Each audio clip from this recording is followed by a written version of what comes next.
Good morning on Tuesday, the 10th of December 2024. It's 8 a.m. in the Gambia and therefore coffee time on West Coast Radio, 92.1 on FM and online at www.wcr.gm.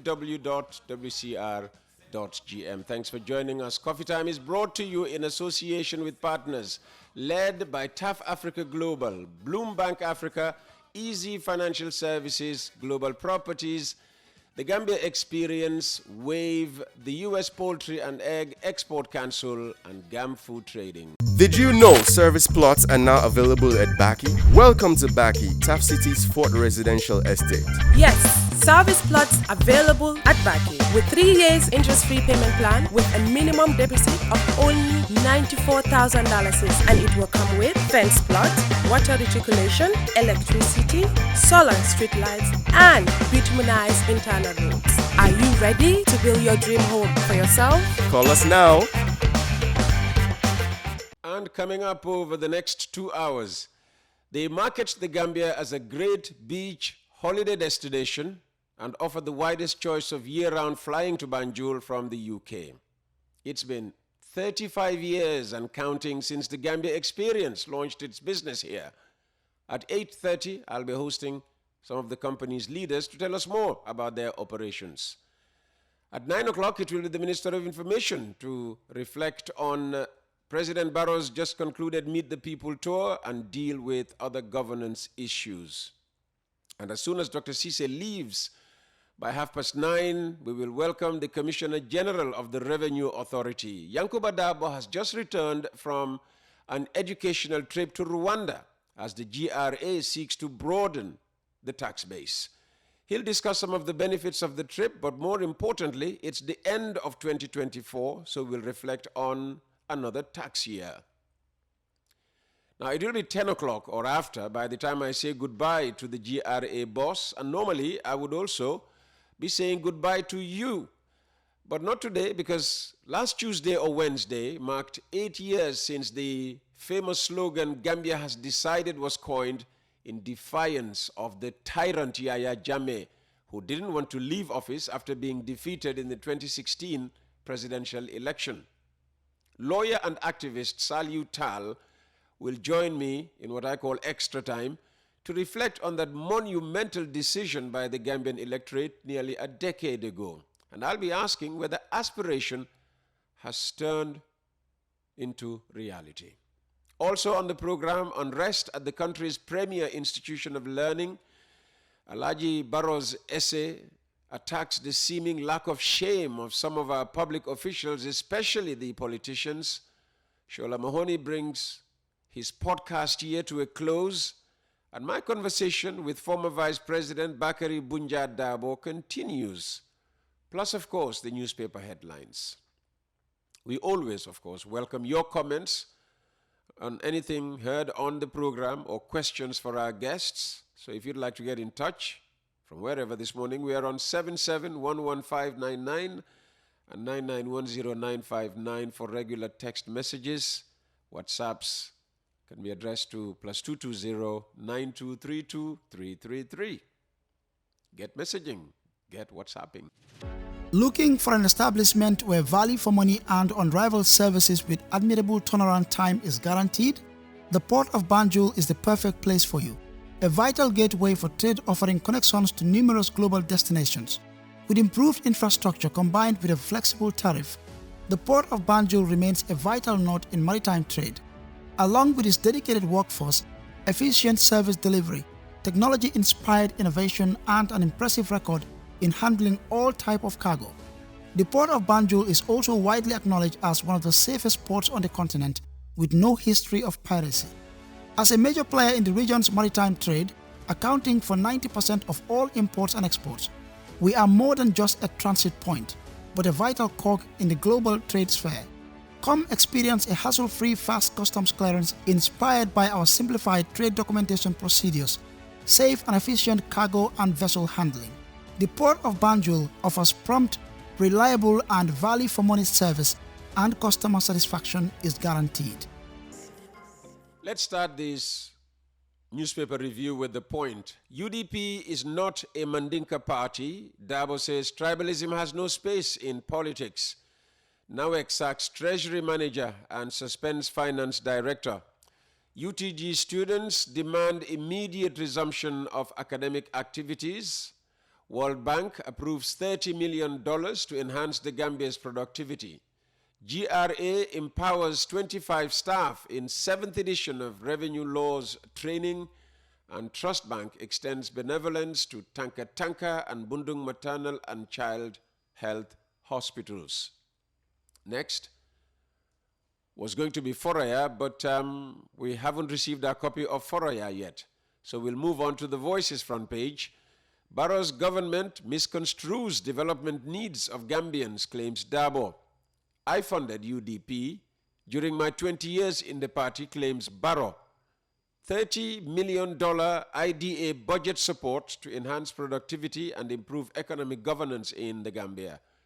In KMC's contract controversy, witness reveals training and revenue discrepancies.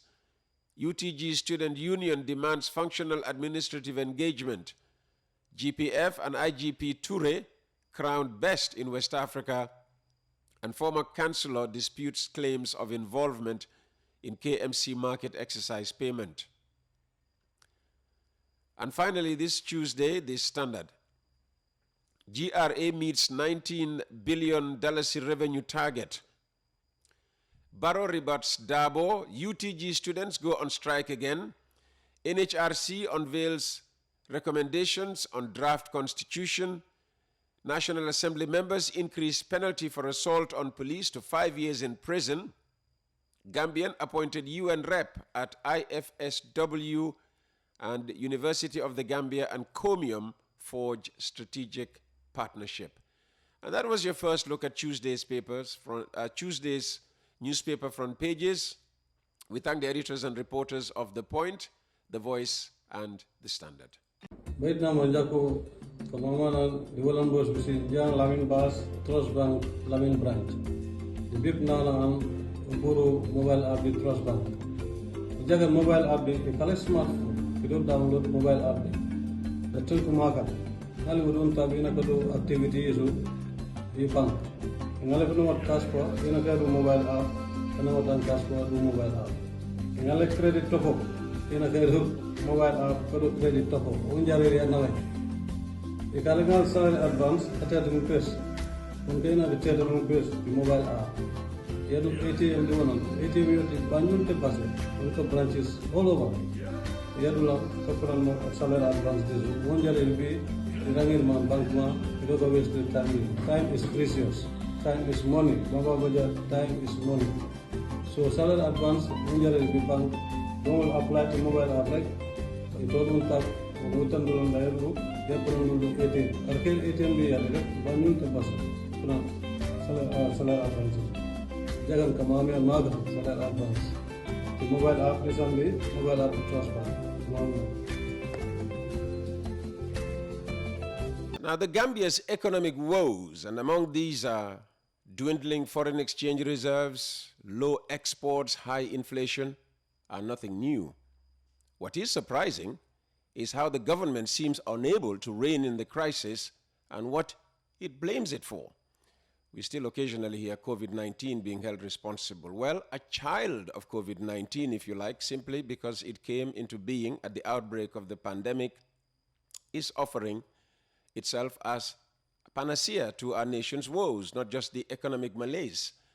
The COVID-era child in question is Gambia For All, the party of Bakari Bunja Dabo, a former vice president during the First Republic and holder of various ministerial portfolios, including education, youth and sports, information and tourism, and finance and economic affairs.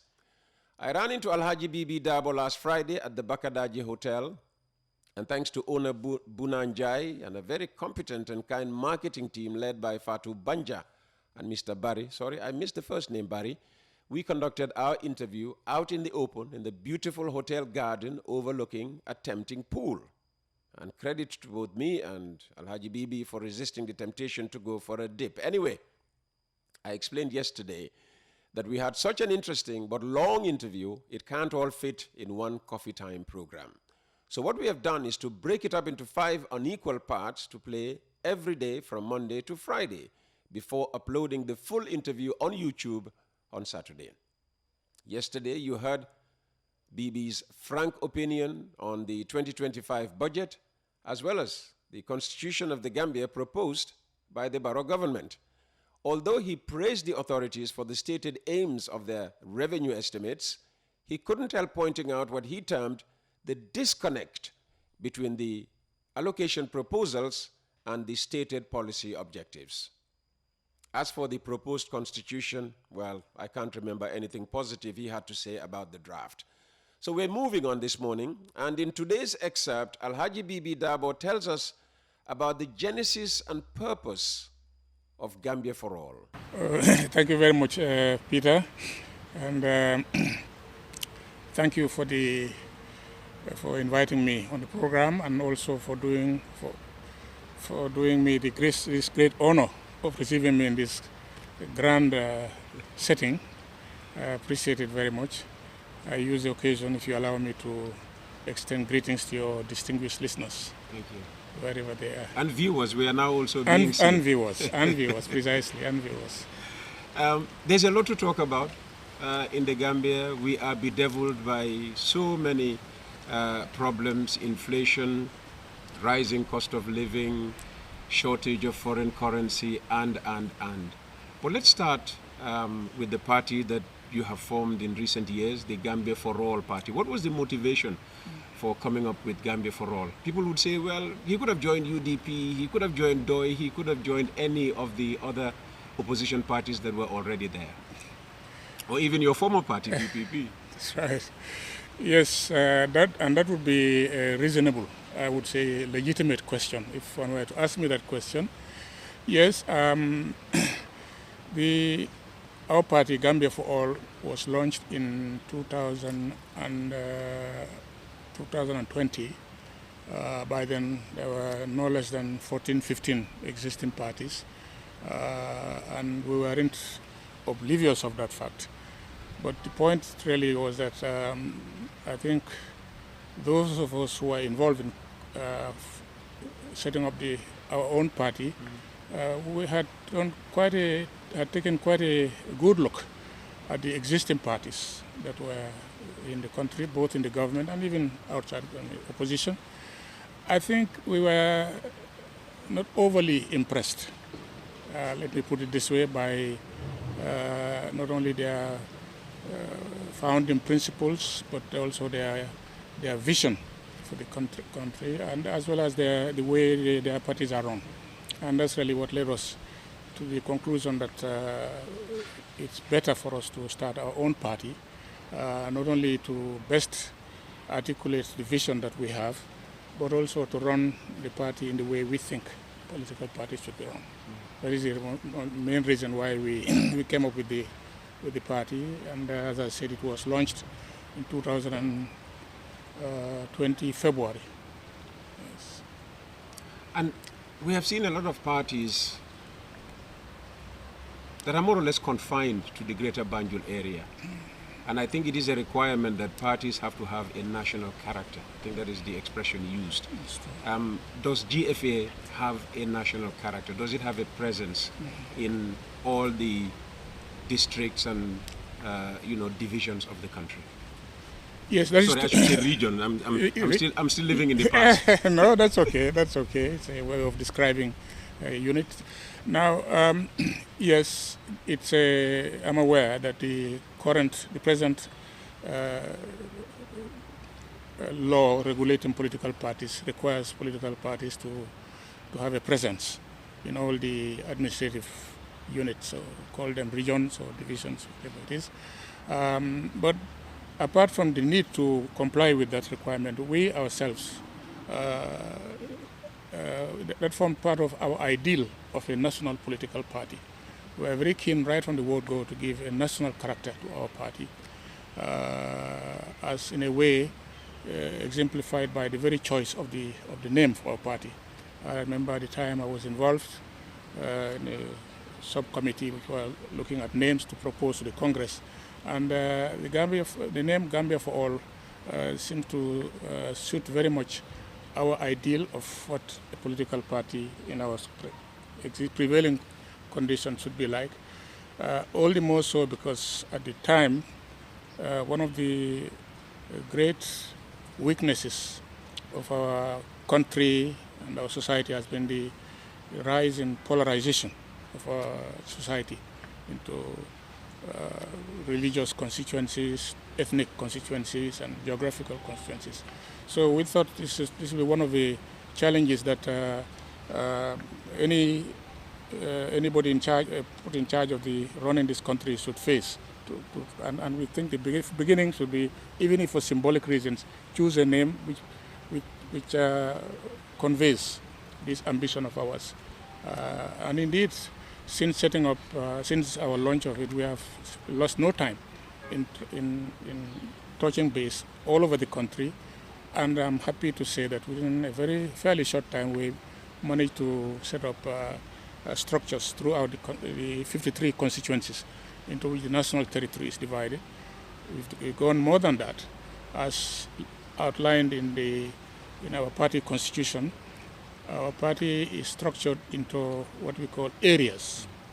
The whole national territory is divided into 12 areas, and the party following within a given area is called the area party. So the area parties also comprise those electoral constituencies that fall within the territory of the area. You take Banjul, for instance, it's called Banjul Area Party, but there are 3 constituencies. We managed to have a presence in all the 12 areas, and in each of those areas also the number of constituencies amounting globally to 53. Yes, we are happy to count that as one of our achievements since the party has been set up. Since the party was set up, how has it impacted the political landscape? Well, that is something which is coming along. I should talk about that in terms of our growth and our performance since we set up. And there I remind you, of course, that as I said, the party was set up in February 2020. It gives us about 3 to 4 years since then. Unfortunately for us, in terms of the amount of time we had, there's a good chunk of that period of 4 years which was taken up by the COVID in terms of the impact it had in our activities, because the COVID came about in the Gambia barely a month after we launched. It was in March. Yes. So we had the opportunity of only introducing the party on the ground in the combo end of West Coast region. Only because then the pandemic was declared with all the restrictions that went. So we had to suspend activities, and we only resumed them 18 months later with other frequent interruptions like the elections we had, the presidential elections and parliamentary elections and even council elections, in which even though we aren't major players ourselves, but the fact is that for purpose of organizational work, it was difficult to get the attention of the people who are more focused on elections. So yes, globally, we talk about 3 to 4 years, but really not more than half of that amount was really what we had at our disposal to work on setting up our party and making an impact, as you were asking. We believe we are contributing to political life in the country, and the impact we can be said to be making should be judged from that angle. Firstly, our way of doing politics entails a lot of education, not only educating our members, but also through our activities educating the wider public as wide as possible. And in that regard, I think we are making a contribution to political discourse and perhaps also political enlightenment in the country. Apart from that, we also have been undertaking other activities in spite of the fact that we still are struggling with the organizing the party across the country. We took part in all other activities in which it's normal for political parties to be involved, whether it's political discussions, debate, discuss. We make our voice known. Sometimes also we, at the community levels, our constituency parties and our area parties do undertake activities like cleaning up operations. So there are quite a number of ways in which our party is making its impact felt, I believe, at the level of the population. And in terms of your relationship with other parties, it is very sad, you mentioned the political polarization of the country, even parties in opposition. Yes. You have some that don't get along at all. No, that's what about GFA and its relationship with all other parties, bar the NPP? Right. Well, we really, as a political party, our doors are open, and I'm happy to say we have maintained at least civilized relationship with all parties, whether in the government or not, MPP or everybody. In fact, upon our party being registered and being launched, one of the first things we did was to extend courtesy greetings to all existing parties then, and we even paid courtesy calls on their leadership, many of them as possible, and to make it clear to them that we want to be able to, there is a lot that as political parties operating within the same space, there is a lot for us to work on, even if we don't have the same political ideologies or political programs. So our doors are open. In terms of actual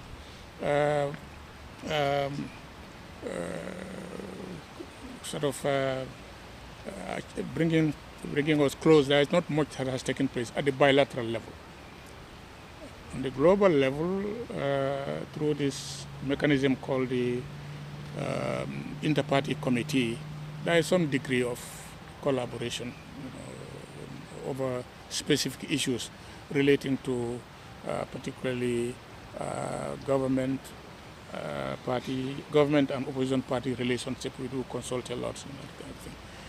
The other part, there was a time also when, with the approach of the 2021 elections, from expressions we're hearing around from other political parties, they seem to share our own belief in GFA of a need for change. The government, the coalition government which had been in power had been there about 5 years, and we thought that was time long enough for us to see that they were not leading the country in the right direction. Their performance was not anywhere near what was satisfactory.